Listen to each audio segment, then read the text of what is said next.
Hello everyone, my name's John, I'm the Geeky Fanboy, and welcome back to my channel, and it's time to talk about some Doctor Who again. It's been a while since we talked about Doctor Who on the channel, because, I don't know, life got in the way. I didn't really find the time to review every single episode for this season, but I still want to do an overview of my thoughts and opinions on season 2 of Doctor Who, because Doctor Who is one of my favorite shows of all time.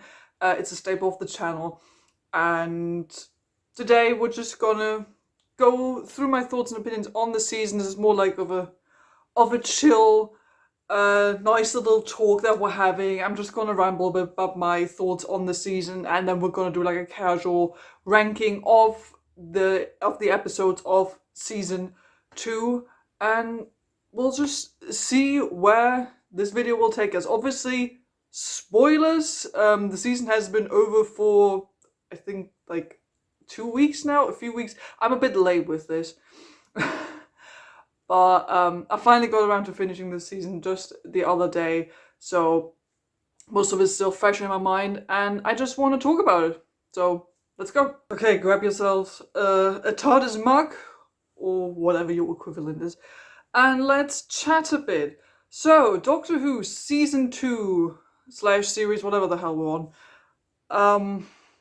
I've got mixed feelings about it, to be honest.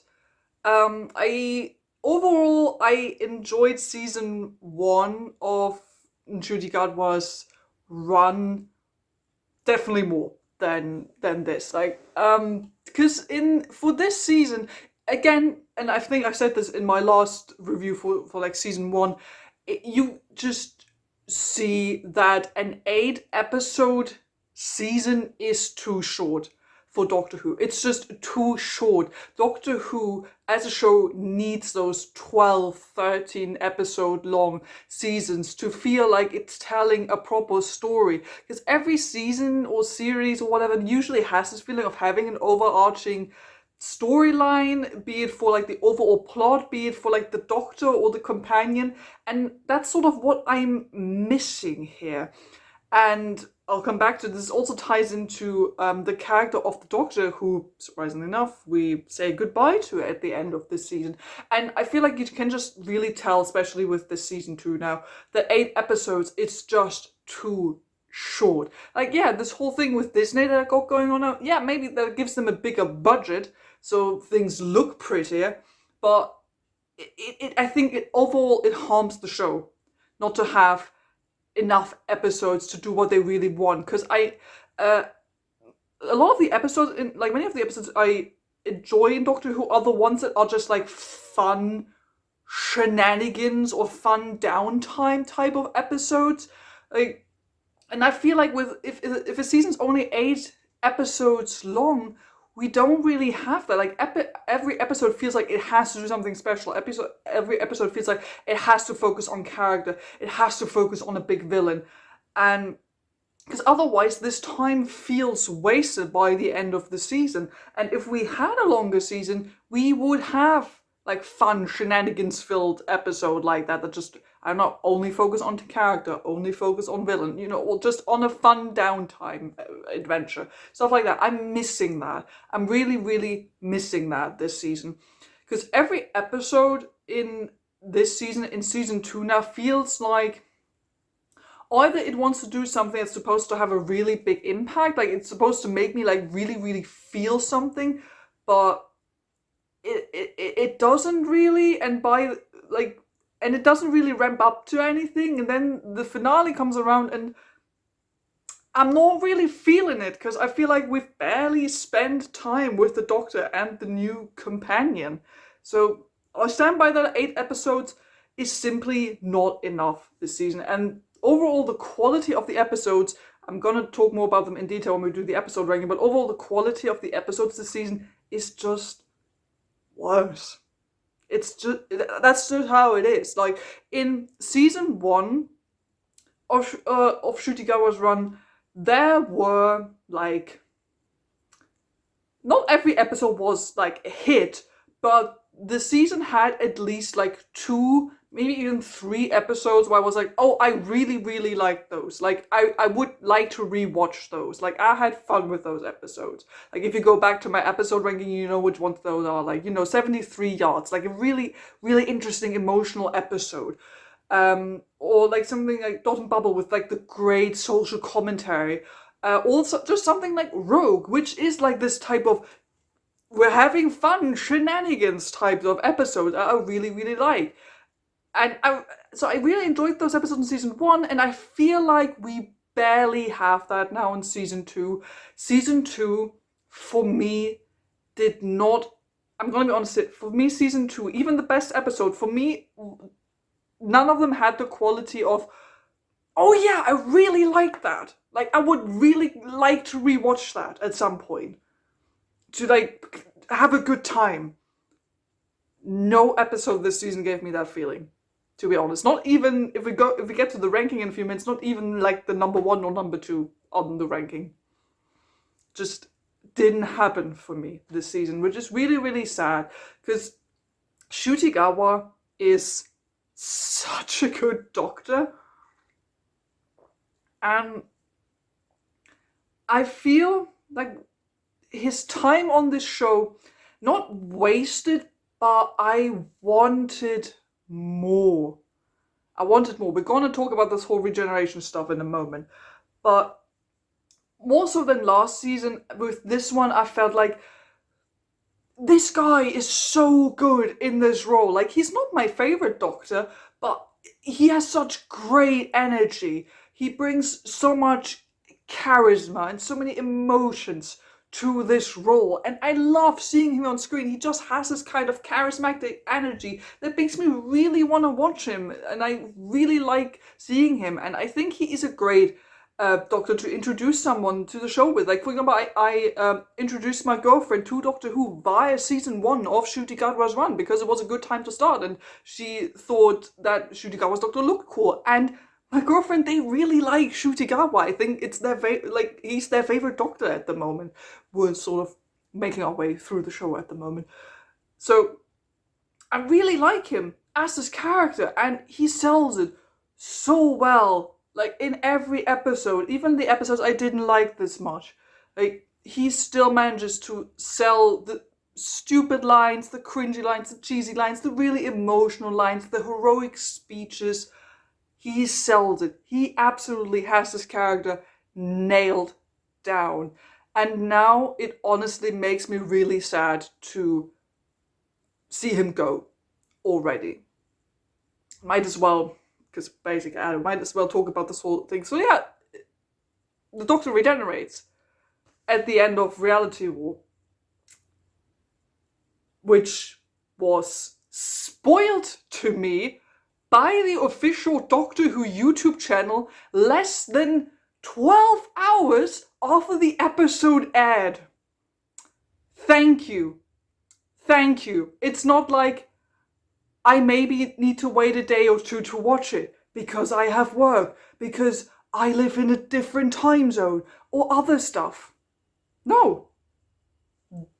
This whole stuff was spoiled for me by the official Doctor Who YouTube channel, so thanks for that. So yeah, Doctor regenerates, and I'll probably talk a bit more about it when I talk about Reality Wars an episode, but it just doesn't feel like it was time for regeneration. Like, you could just tell that this wasn't originally supposed to be the time that Ncuti Gatwa's Doctor left. Like, there are reasons for why it happened the way it happened now, but you can tell that it feels sort of like tacked on, that something feels a little off. And bless Ncuti Gatwa, he's acting the hell out of it. It did get me a little emotional when he was like preparing himself to like sacrifice his regeneration energy for this child he was trying to save. Even though that whole plotline to me was stupid, we'll come back to it. But the way Ncuti Gatwa was acting that sold it for me. And like, I got a bit teary-eyed just because I really like seeing this man in this role. And I wasn't necessarily upset or sad because the episode had ramped up to it that way. I was teary-eyed because I felt like it's not his time yet. I just genuinely felt like this was a waste of his time. Like we weren't even like at the peak yet. I just feel like there's so much more you could have done with this Doctor, and you could have done with Ncuti Gatwa in the role. And that's what upset me so much when I saw him regenerate. Like, it didn't feel warranted, but it still got me teary-eyed because I was like, I don't want you to go yet. I feel like there is more I want to see of you. And that's what got me sad. So yeah, the Doctor regenerates. It honestly felt weird. It felt, if I hadn't been spoiled by everything, this would have felt very surprising to me. Honestly, it would have felt very surprising because it feels sudden. It absolutely does feel sudden. Again, because I think this was not originally planned. It just feels like it comes a bit out of nowhere. And then the Doctor regenerates into Billy Piper. I'm not sure how I feel about that yet, to be honest. I mean, I like Billy Piper. She's a good actress. I like seeing her on screen. I've seen her in some other stuff, most recently in Chaos, where she had like a small tertiary role where she was good. I like seeing Billy.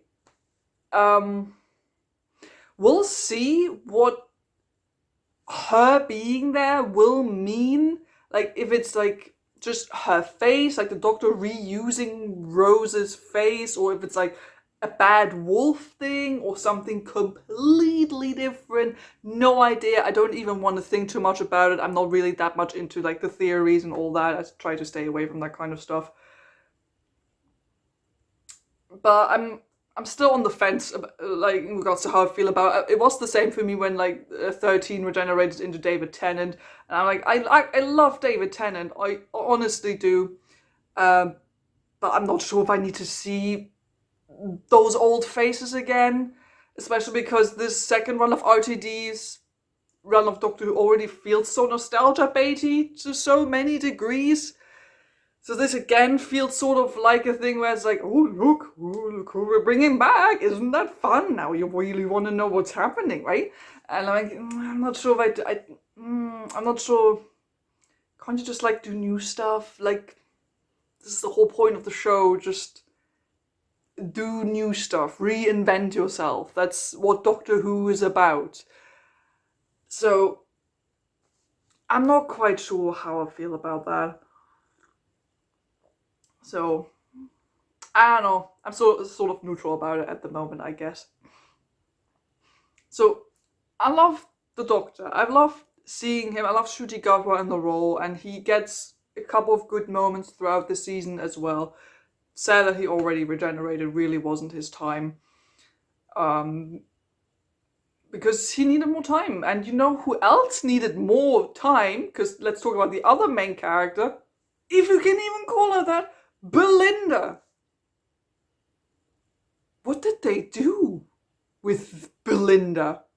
Like, I felt like she didn't even do anything for half of the episodes. Which is obviously exaggerating a bit, but God! Like, we're gonna come back to it when I talk about the finale of the show, but like of the season, but what was she doing for like most of the time? Because I think it's not like I hate her. She, like, no, but it's like, to me, I don't feel anything for her. Like, I'm not really attached to her as a person, as a companion, and as a main character of the show, as the main companion to the Doctor. I should feel something for this character. If it's love, if it's dislike or whatever, I should feel something. But I feel like there's nothing, because Belinda to me barely feels like a character. The thing is, Belinda starts out good, I think, like in the Robot Revolution, and I think it's great because I like that, you know, she's a nurse and she can stand up for herself. She has a bit of medical knowledge she brings to every situation. I like that she pushes back on some of the stuff that the Doctor does. I love that she like stands up for herself, that she says no to the doctor. She's like, you don't talk for me, I can fight my own battles, or did you just scan me without consent? I like that. And in the first like 2 or 3 episodes, this is there and I liked it. And then this just sort of disappears for the rest of the season. And often I felt like Belinda was just standing by the sidelines, not really doing anything, just like being there, having someone, like be someone the doctor can talk to get stuff out, to get info out to the viewer. So the doctor has someone to fight for, so Belinda can run around and run away or be in danger or whatever. But I don't know her. Like, Belinda is she's a nice gal, basically, if you want to put it like that. But I don't care. And the thing is, this isn't necessarily due to her only being a companion for 1 season, because originally, if we take out the episodes of this season, Ruby was a companion for only 1 season.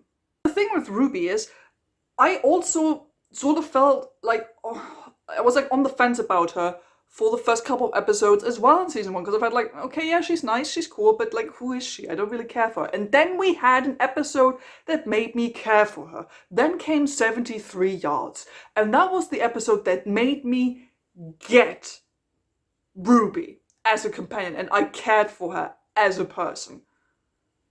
This moment never came for Belinda. She just never had this type of episode. She had never had that kind of moment by herself or with the doctor. She just never had that. So I honestly, by the end of the season, I was like, okay, sure. Like, I don't even know who you are. Like, I don't even know who Belinda really is. And that's honestly really, really disappointing, because she could have been interesting. She had potential. You saw it in the first couple of episodes. But you can't even, there's not even something for me to say while I'm like, oh, I dislike her. Like, it's not even that. Like, because there are companions that I dislike more than I like. Like, for example, I'm not the biggest fan of Clara, but like, I don't outright hate her, but like, I'm not the biggest fan of her, because there's stuff about her I dislike, because I feel like I know her as a character, and there's stuff about her that I don't agree with and I don't like. But with Belinda, I'm like, there's not even anything really where I could say, oh, I don't like that about her. She's just there. I don't feel like I know anything about her. So, it's just honestly really sad to see that a companion was basically shafted this hard throughout the season. Okay, I feel like we should just get into the episode ranking, because I'm probably gonna talk and rant a bit more there. So let's just start with the season 2 episode ranking. We're gonna go from worst to best, because I want to try and at least end it on a positive note. So let's start with number 8. Reality War. Oh, buckle up, folks. Reality War, the finale of season 2. Folks, I'm not lying when I tell you I've never been this baffled by anything in Doctor Who, really. There's been stuff I've been confused about, or like upset about, or really, really happy about. This one just makes me go, what? What the like, what were we doing, RTD? What were we doing with Reality War? Like, granted, the setup wasn't like the greatest, but there was potential. I was like, cool, we have the Rani, literally 2 of them. Apparently we're also gonna bring back Omega, who I honestly, I'm gonna be honest, didn't really know about. Like, I didn't watch the classic Who episodes where he was in. When they mentioned his name, I was just like, hang on, isn't there like a character called Omega from like 30 years ago? That's it. That's like, I basically knew nothing else. But like, I was sort of excited to at least see who this was going to be. And I was like, okay, there's like this weird alternate reality, and we got the reappearance of Conrad, we got to deal with him as well, weird bone creatures. I'm like, okay, cool, there's an interesting setup, and we're gonna deal with that. It's gonna be like world reality ending, and we have a big fight with the Rani and all that, and then it's just like,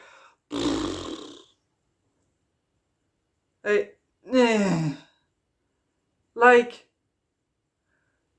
the way the Rani is bumped off like 10 minutes into the episode, never to appear again, to not be the main villain of this final story. Wow. Like, why? Why did we even bother to bring the Rani back if we're not even gonna make her the main villain until the very end, but only for the setup? I don't even care that much about the Rani. I haven't seen the classic Who stories about her. I just know that she's kind of a big deal in the fandom. Like, I read Wikipedia pages about her.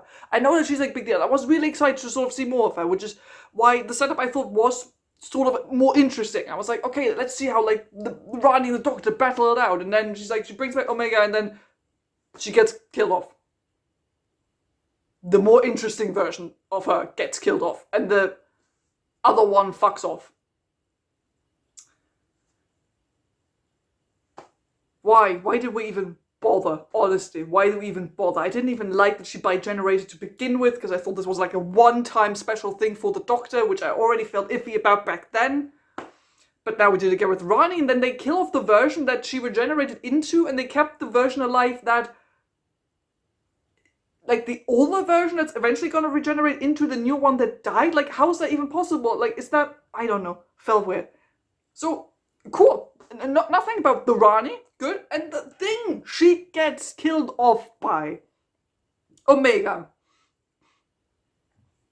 I was expecting not much, but I was expecting, you know, oh, now I'm gonna see a cool, interesting dude stepping out of the door. Some interesting creature that's gonna reveal their evil plan, reveal their philosophy, gonna have some back and forth with the Rani and with the Doctor, and it's going to be really cool and intimidating and charismatic.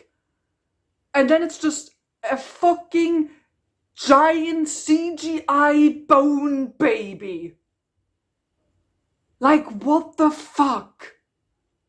And this then gets killed off as well. Not even 5 minutes later, by the Doctor shooting a laser gun at it. What?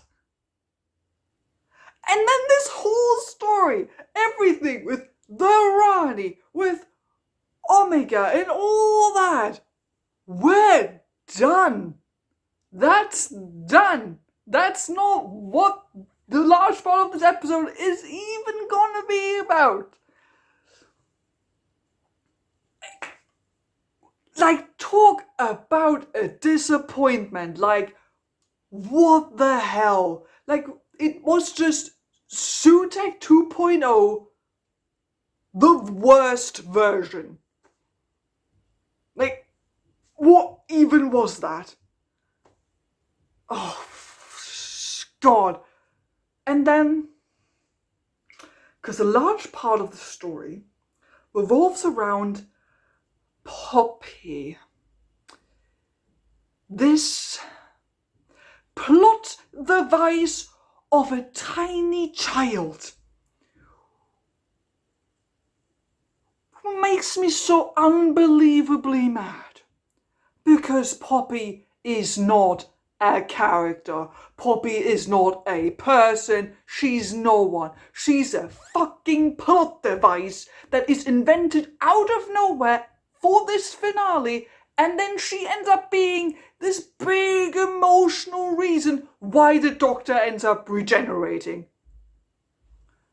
I cannot tell you how mad I was that this Doctor gave up his life for this random plot device of a child that we don't know, I honestly did not care about, and just wanted to see gone. Like, I do not have a problem with kids, and like, the child is really cute, and I don't have a problem with like the Doctor giving up his life to save a person, especially to save a child. But the thing is, Poppy is no one. Poppy just pops up out of nowhere in this final story. She is a made-up child. She isn't real. She's just suddenly there. And the story expects us to care about her so deeply, so much, that we will accept the Doctor literally regenerating for this child. I don't. I honestly do not care. And I'm low-key mad that this is the reason why this Doctor had to regenerate. I just did not care for it, honestly.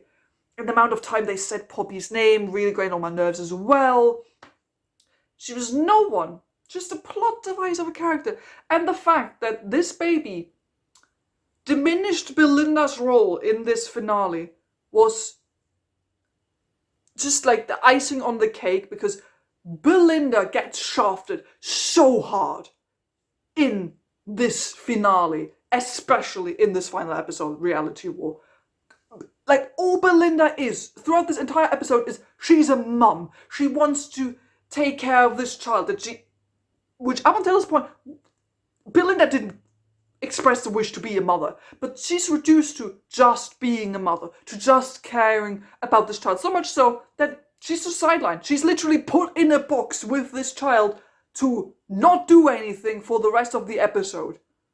There's a moment where I legit laughed out loud, where, big stuff is happening, like action, emotion, and then just for a second, like, it cuts away into complete silence with Belinda and the baby in the box. And it was unintentionally so comedically edited, I had to laugh out loud, because I was like, yeah, look at Belinda caring for the child, not doing anything, because she's not in the story, because she's reduced to being a mum. Keep the red links connected.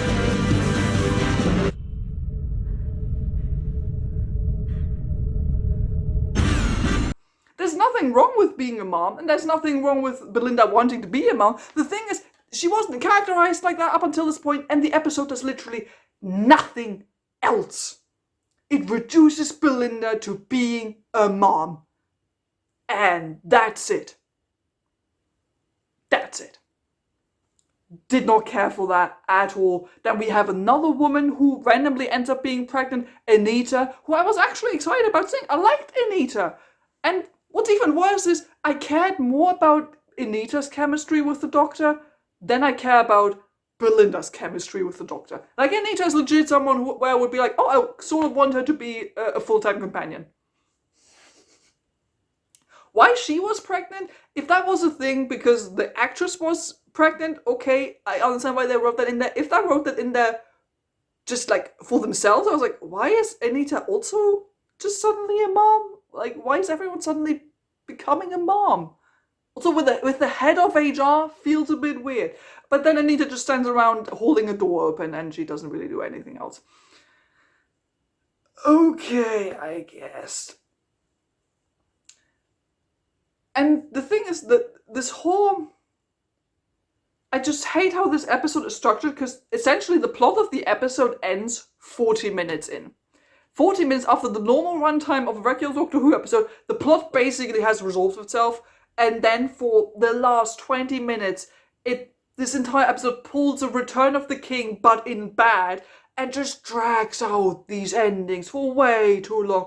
About Ruby's the only one remembering the child, and we need to save the child, and the Doctor going on about it, he needs to save the child, and then there's this moment where they're like, which was honestly, I love Murray Gold usually, but what the fuck was that, and in the editing as well, where everyone's like, Doctor, in a way, we're all your children, and the music swells gigantically, and the editing is like, whoa, we cut to every single face in the room, and the music's like bombastic. I'm like, what the fuck are you doing? This is not warranted.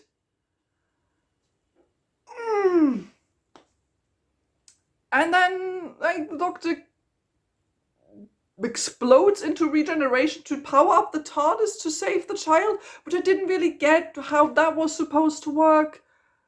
And then, like, this time is sort of like, reality is being rewritten, sort of. The one thing that genuinely got me really excited, I really, really liked in this episode, was... as 13 is about, 13 comes in as 15 is about to regenerate. I really like that. And it made me realize how much I missed Jodie Whittaker as the Doctor. Like, she came on screen, I was like, I've missed you. Like, it genuinely made me realize that I really liked her as the Doctor. And seeing these two together was great. Like, Jodie Whittaker reprising her role was so much fun to see. She brought, again, some great energy to the Doctor. It's one of her, honestly, it's a brief moment, but it's one of her best scenes, I think, as the character, talking to this other version of the Doctor. And I like that. I don't know why she's there. It was like stupid tech babble reasons or whatever, but it was a good scene.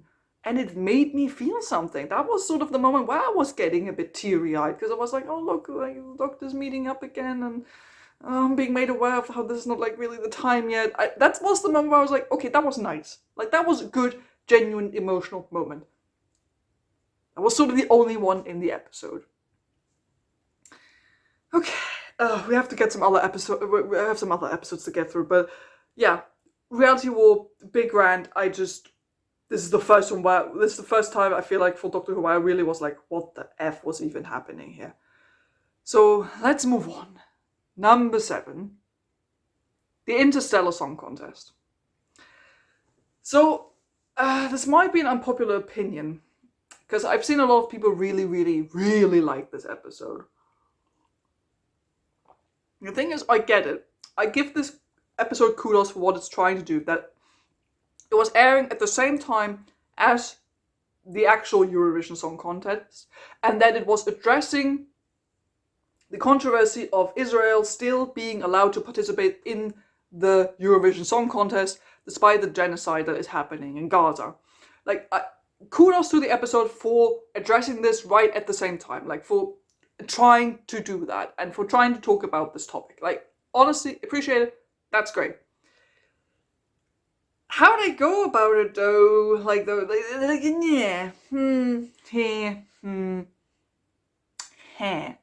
There are parts of the episode I like the seeing the Doctor interact with like this gay couple. That was like some fun chemistry, and seeing Belinda act with the other two people was interesting. I liked how like the storylines were a bit split up, and I like the secondary characters here, and I like the base idea of what this episode was trying to do, and it does sort of try to be this. It's a little bit like a little bit cheesy. I'm not sure if cheesy is the right word. A little bit of shenanigans, because it's the Eurovision Song Contest, but in space. So I'm not like a huge fan of the Eurovision Song Contest or something. I haven't watched it in like 3 years, so yeah, I don't really care about that. But the vibe of the episode could have been that this is like something fun, but obviously it's trying to do something that's related to something that's happening in the real world right now. The thing is how they go about it, it feels a little off. How they're only really proposing like these two sides of how you can react to these things. That we have on the one side, we have these survivors of a genocide who go all the way overboard and literally kill billions and trillions of people in order to like exact revenge upon them for what has happened to them. And then on the other side, we have this one lady singing a really nice song and hoping that people will take pity up on her or will feel empathy for her. Are those two sides really the only facets of this issue that the writers could think about? Because I don't really like either all that much. Especially because he could have done something really interesting with the Doctor in the middle of it being a survivor of a genocide. And the episode sort of hints at that this is something that massively impacts the Doctor, because he has survived a cataclysmic event like this of his own people. But I feel like the episode doesn't really do anything with it. And then we get to this other part, which is related to the Doctor, which honestly took me completely out, where The Doctor just straight up tortures a person. The Doctor straight up tortures this person, like the one who, wants to revenge the genocide and kill a gajillion people for it. And the Doctor, like, I don't remember how it happens, but like zaps him. And he was out. Like, that person was took out, he was defeated with one zap. And then the Doctor just keeps going. Like, he unnecessarily tortures this man. Belinda stands by, seeing it, feels shocked about it, and later does not address it at all. And the episode just sort of drops it after the fact. Like, they could have done something there if they had addressed it later in the episode or like in an episode after that, but they don't. It's just the Doctor torturing another genocide survivor.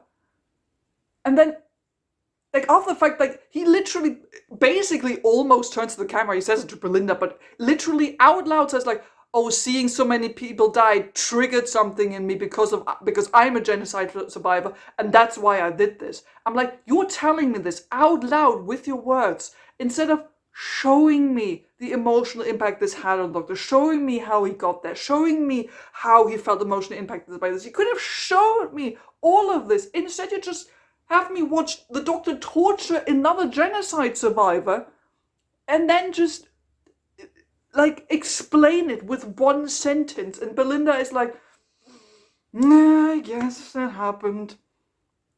Like, Belinda was good at pushing back on the Doctor in the first 2 or 3 episodes of the season, but then Interstellar Song Contest comes around and she's like upset for like a minute when she sees it and then doesn't address it again.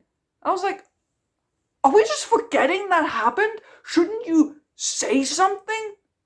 Like, what? What are we doing? Like, this genuinely made me feel like this is not in character for this type of Doctor. The thing is, they could have made it like it was believable if they had explored this emotional side more, if they had shown me how this event emotionally had triggered the Doctor, but it doesn't. And they just jump to this where the Doctor tortures a guy and you're like, whoa, what the fuck is happening? Why is he doing that? For me, this doesn't really make sense of this version of the Doctor.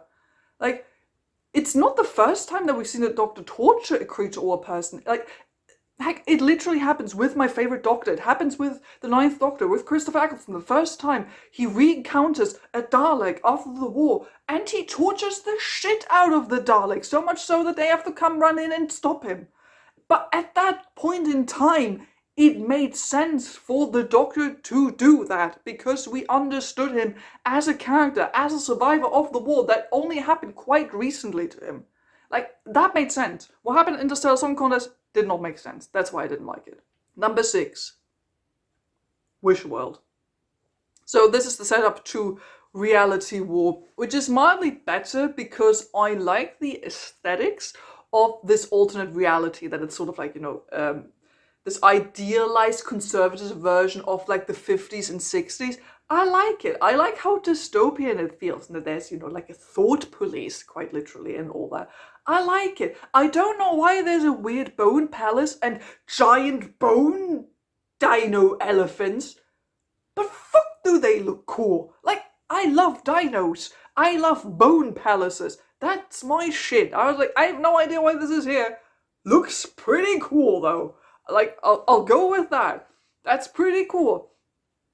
And I like this idea of like an alternate reality, and that this is a world created by Conrad, who like wishes this world into existence. Like alongside the Rani is manipulating Conrad into doing all of this. I like certain aspects of this episode. The thing is, I feel like not a whole lot happens. I feel like this episode is all set up, a lot of stuff where I'm like, okay, how is this gonna be relevant? And I just feel like after I finished the episode, I was like, what happened? Did anything happen? Like, what happened?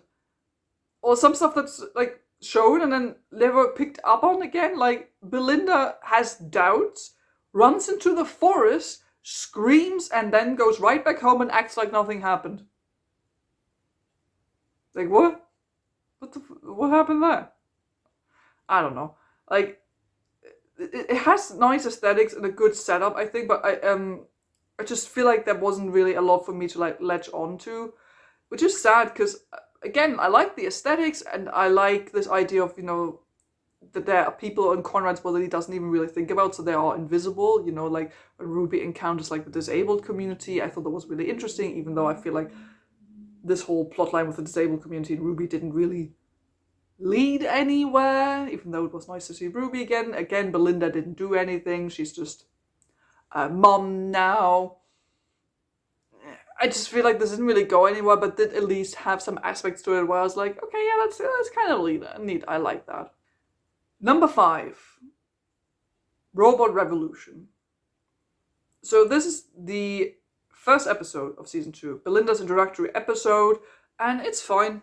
Like it's all right. I honestly think Belinda is the best in this episode because we see what her life is like. We see her life as a nurse. We see what she can do. We see how she reacts to like all the sci-fi nonsense happening to her. That she can be quick on the uptake. That she applies her nursing skill wherever she can, but that she will also fight back if needs to. That she doesn't like to be pushed around, and that I like that she gives contra when the doctor does stuff she doesn't agree with. I like that. I like seeing that. Then this whole thing with Elle is a little over the top, it was like Planet of the Incels and all that. I get I saw where this was going. But it's alright. I get it. It was understandable. Then there's this whole thing with Sasha 55, which the episode was trying really hard to hammer home. They'd be like, oh yeah, Sasha was such a good person. Now we're sad that she died, and then we're gonna name this building after her. And I was like, I don't know who this is. Why should I care? I met her this episode. I met her 15 minutes ago, and then she died. Yeah. So yeah, I didn't really care for that. I liked the robot design. That was cool. And I like that this was like just a good like classic introductory like little bit of sci-fi shenanigans type of episode. Honestly, it's solid. Not necessarily like great, and as you can tell, I feel like I can't really even say that much about the episode. But I think as an introductory episode, it was fine. Definitely a highlight for like Belinda as a character, I think. So that's why it's right in the middle of the episode ranking. Number 4. The Well. This is an interesting one. First off, great vibes. I love it. I love when Doctor Who tries to be a bit more horror-esque, especially if it's sort of this unknown type of horror. This is also what I liked in 73 Yards in season 1, where it was like folk horror. And I like that this again picks up a type of creature or feeling where you're like, we don't know what this is, but it's terrifying. I like that. And you can feel that from the get-go. As soon as they get to this like planet, like space station or whatever it is they're on, where all the people are gone and murdered and died under mysterious circumstance, and there's only one person left. I like that. It is good. I liked the secondary characters in this. We have like the one woman who survived, who has to speak in sign language. I liked seeing that, and I liked the lady who was like sort of the leader of this like group of soldiers or whatever they were. Everyone else was basically just cannon fodder and being unnecessarily stupid and bad. So, nah. But I liked the vibe. I liked what was going on here. I liked that I felt unsettled. I liked that Belinda had something to do, like being a nurse, reassuring the other person was the only survivor.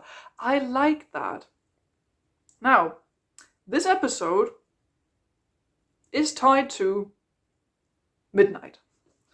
They say that the creature that comes out of the well that you can't see because it's like just like in the back, it's tied to the midnight entity from series 4.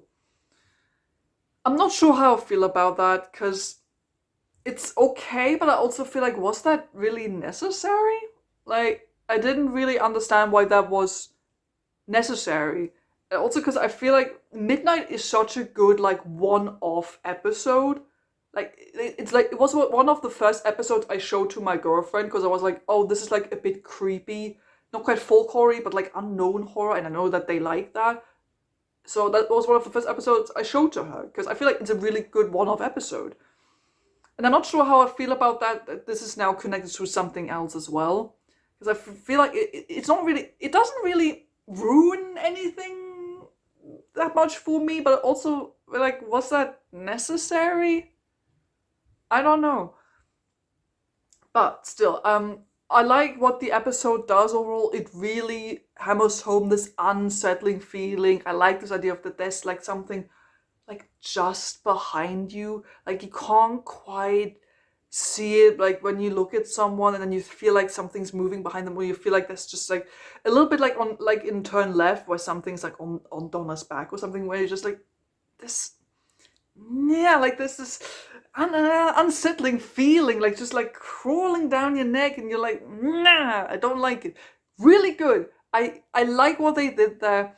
um and I like how it's like how it ramps up, like how it really nails this psychological thriller aspect of it, that it starts out relatively simple in terms of Doctor Who, where like, okay, we go in, there's a mystery, there's a monster, we sort of deal with it, and then you're like, okay, no, but there's something else. Like you see how it drives the people mad, you see how everyone ended up dying on this space station. I like that. That is good. So I think this is like a really solid, like horror-esque Doctor Who episode. Again, I feel like it didn't really necessarily have to be related to Midnight, and some of the secondary characters were like unnecessarily being unnecessarily stupid and insulting to the other characters and all that. But it's still a good episode, I think. Number 3, the story and the engine. So this was an interesting case because I had to rewatch this episode because I didn't feel sure about it. Like, I watched it the first time and I feel like I was too distracted the first time I watched it. I just wasn't like in the right state of mind to watch it, I think, because I was like, nah, yeah, fine, nah, whatever. It felt a bit forgettable for me the first time, but I was like, no, hang on, I didn't really pay 100% attention, so let's watch it again. And then I rewatched it, I was like, oh, this is actually quite neat. Story and the engine, I love the vibes of this. First of like the cultural aspects of it that the Doctor talks about to Belinda. She's like that this is the first time that he has a black body, and that he goes to, was it Nigeria? I think it was Nigeria. He goes to this barbershop in the country to like feel like he belongs, which I like that Doctor Who deals with that it does address that, the Doctor is a black man for the first time. I like that it addresses that. And we have an episode that's really like leaning into this cultural side of the Doctor and the world. So I liked seeing that.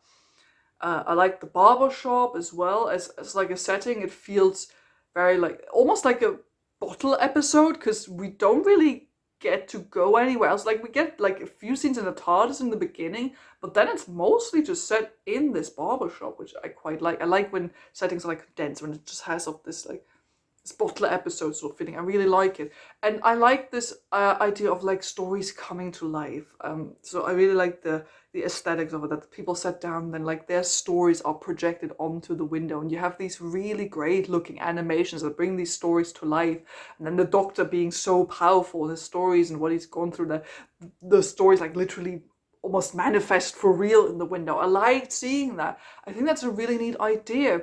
That it plays with like these different concept, like cultural and religious concepts of gods and storytelling, that there's a person who has been telling all these stories for the gods but hasn't really been accredited throughout his lifetime, and now wants to have this recognition that he deserves. I like that. And I think it's a creative and unique way to deal with a sci-fi concept, that it's like, we have the sci-fi concept and there is an engine that's running, there is like a world wide web, and there is sci-fi stuff, but it's powered by something that's like very cultural, very spiritual, like something like storytelling, something artsy. I like that. I don't like that the engine literally has to look like a freaking spider. What is it always with giant spiders in Doctor Who? Like, my arachnophobia is not having fun with that. But apart from that, I like that. I like seeing the different characters and the stories they tell. Maybe some of the secondary characters could have been a bit more interesting, um, but I liked seeing the back and forth between the doctor and the barber and was it Abby? I think it was Abby, like that lady, and then the reappearance of the renegade doctor, like just for a brief second. But it was nice seeing her, that she did have an interaction with this woman now. The doctor being like, I feel like I've met you, and they have actually met. So I like that. That is really, really cool. I like that the solution to this whole riddle is like rooted in, the history of like their people, or like slavery and all that, and that she like braids his hair and all that's what he uses to find his way through the maze. I like that. It's a good conclusion. I like that it has an ending where the villain isn't like 100% a villain, that they are given a second chance, that you feel like you understand why they did this, and that they're now given a second chance at life, that they can now do something now that, the threat has been dealt with. I like that. What I don't like, yet again, is Belinda not doing anything in this episode. Like, she's stuck in the TARDIS for like the first third of the story anyway, not doing anything. Then she manages to come into the barber shop, and what she does there is ask a couple of questions, and that's it. But again, she's not really relevant to the overall story. And I get that this is sort of supposed to be more about the Doctor and the cultural side to who he is and all that anyway. But is it really so hard to make Belinda important or relevant to the overall story of an episode? Is that so hard? I don't know, man. And like, there are like one or two moments where I feel like the episode drags a little bit, but still overall I think this had some good stuff going, and I do like the like cultural aspect of it, and that it does try to do like sci-fi in a more unique way. So I appreciate that. Number 2, Lucky Day. So Lucky Day is the Dr. Light episode of this season, which is an episode about Ruby. Yet again, the Dr. Light episode about Ruby is one of my favorites of the season. And I think that I really like this one because, it gets you good, doesn't it? Like, it sets up, Conrad and Ruby feeling like she finally finds someone to connect with, someone that understands her, someone where she feels comfortable enough to like talk about all the stuff she's been through. I like that we see that Ruby isn't entirely unaffected by having left the Doctor behind, but having been on all those adventures, and that there is some form of like PTSD or something similar. That I like seeing that, because it shows that the lives those people lead in the TARDIS have impact on them. So I liked seeing that. And I like following Ruby as a character. I like seeing her family, and it was fun to like sort of see her bond with someone. And then the episode gets you good by showing us that Conrad is the most despicable human being of this entire season. Like, kudos to that actor. I really hated the shit out of Conrad. Like, I wanted to hit that man in the face so hard. Like, he is such a cruel, cruel man. Like, I was so mad on Ruby's behalf. Like, fucking hell.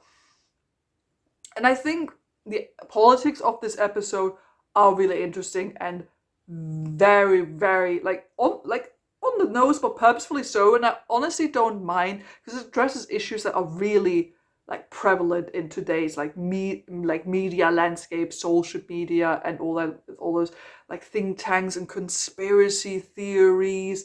Like, people who maybe in part even know that they're telling people bullshit, but will not back off. They will not back off. They're so stuck in their mindset. They will lie right up until the very end. They will do whatever. They do not care who they hurt, who they have to take down, who they have to disappoint, who they have to harm, whatever. They do not care. All that is important is their worldview, getting their point across, to the point of other people getting hurt, just complete blindness, nothing.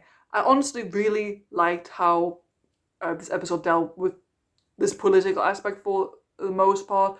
because it didn't really pull any punches. I liked seeing Conrad getting his comeuppance at the end, but sort of getting his comeuppance at the end. But I also really liked that you could see that he didn't really like become a better person or something. I mean, until we get to reality war, but but I like that you see that he gets pushed to this very edge where he almost dies, and then because his life is in danger, he's like, oh yeah, no, it's real, and then they call the monster off, and then he switches right back to, oh no, you're all stupid, this was all fake, well done. I liked seeing that. That was good. And I loved seeing Kate in this episode just going off on this guy. That was so satisfying. What was she going too far? A little bit, probably, but boy, did that feel good.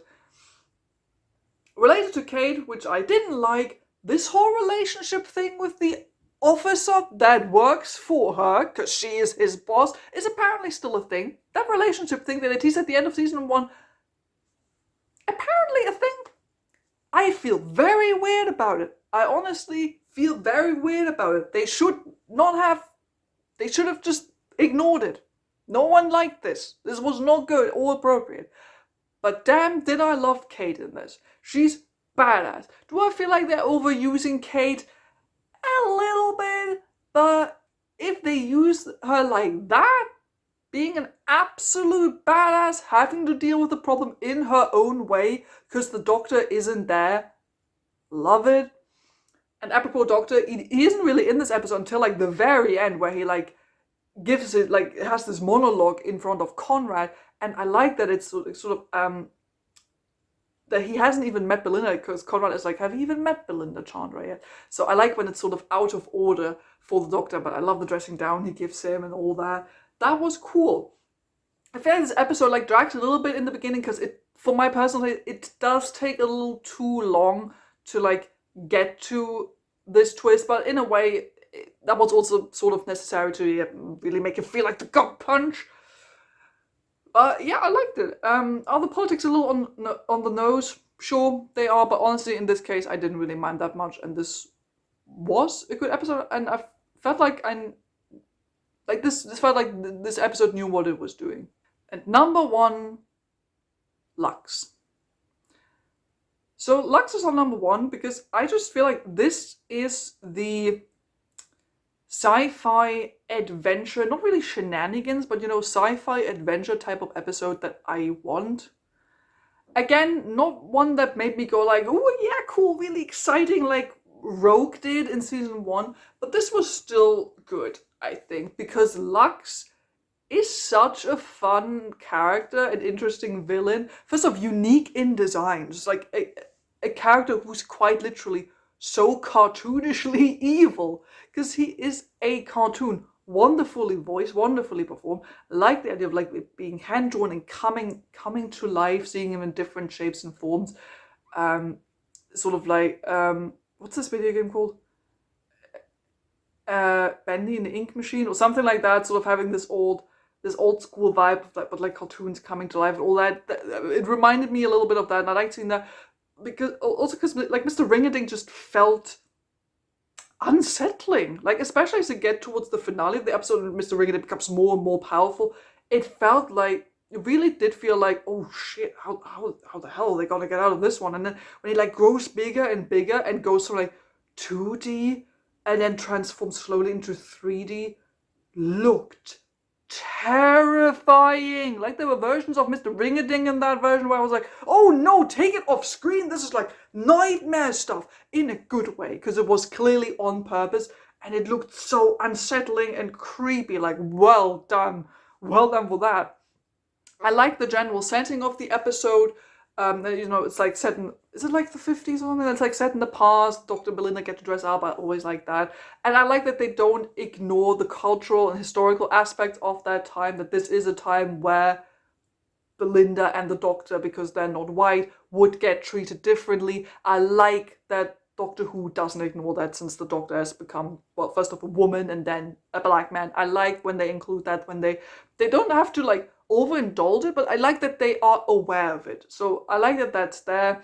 I like this whole idea of, I like cinemas as a setting. I just think that's interesting. And then all those people going missing, and it was interesting seeing like the back and forth between Mr. Ringading and the Doctor, because you felt like the Doctor was sort of out of his depth at times, and where you really felt like, wow, like what are we even gonna do here? Like even the Doctor has no idea. Like I liked seeing that. It did give you a good feeling of, yeah, this is like a creature bigger than anything else, like something special, like something big is happening here, like a member of the Pantheon and all that, even though I'm not really the biggest fan of this whole Pantheon thing anyway, but that still made Mr. Ringading an interesting character. And like then there's this guy who like runs the cinema, and he's the only one who's staying there. He's the only one who's kept alive. Like he's the only one there, like because he's trying to keep his like the memory of his wife alive. And then I liked seeing him as a secondary character. I just think I can't really say too much about the episode, because first of all, I don't really have that many complaints. I don't really have any complaints about this episode. And again, this isn't like mind-bogglingly great like some of my favorites in season 1, but I still think Lux is good. Like it's an interesting sci-fi adventure for Doctor Who. It has a great villain, which I think elevates an episode like massively, and it's fun to see the Doctor having to interact with something he isn't really an expert on, something he doesn't really know how to fix immediately. Like that really is the sense of danger. There's this feeling of uneasiness, of something uncomfortable happening. And Mr. Ringling just feels special because he is unique. Like it's cool to have like just an animated character coming into the real world. I like this as a concept. And we even have this short sequence of Doctor and Belinda becoming animated, which I really liked. I honestly thought it would last longer given the trailers and all that, but it was still a neat little thing to see. I like that. Can you imagine an entire like animated Doctor Who episode, like for real animated cartoon episode? That would be cool. Then this whole fourth wall breaking thing, that was really fun, where like Dr. Belinda land on this couch of like Doctor Who fans, and they like tell them about, you know, Doctor Who as a show. It's like so cool, and I like that. That was cool, and it also poked a bit of fun at like, you know, Doctor Who fans and the fan base, but without ridiculing them. Like I like that. That was cool. Breaking like through the different like parts of reality and all that, and also get back to the cinema. I thought that was really, really cool. So yeah, Lux is my number 1 episode of this season, because I think it's a genuinely fun sci-fi adventure with a really interesting villain, and with both the Doctor and Belinda as characters really having peak performances at that point in the season. So yeah, Lux is number 1. Okay, I feel I talked for a really long time. This once again ended up being way longer than I wanted to be. So this is it for my wrap-up of season 2 of Doctor Who. What are your thoughts on this season? Drop something down in the comments below. If you want, you can give me your own episode ranking, either of this season or both seasons, whatever you want. Drop something down in the comments below. I would love to hear from you. I would love to hear your thoughts and opinions on this season, because I know people are a bit up in the air. Like some people really loved it, some people didn't like it at all, some people are a bit more in the middle like me. So yeah, I would love to hear what your thoughts are. Okay, so that's it for me. Thank you so much for watching. Don't forget to like and subscribe if you haven't done already. And I'll see all of you very soon. Goodbye.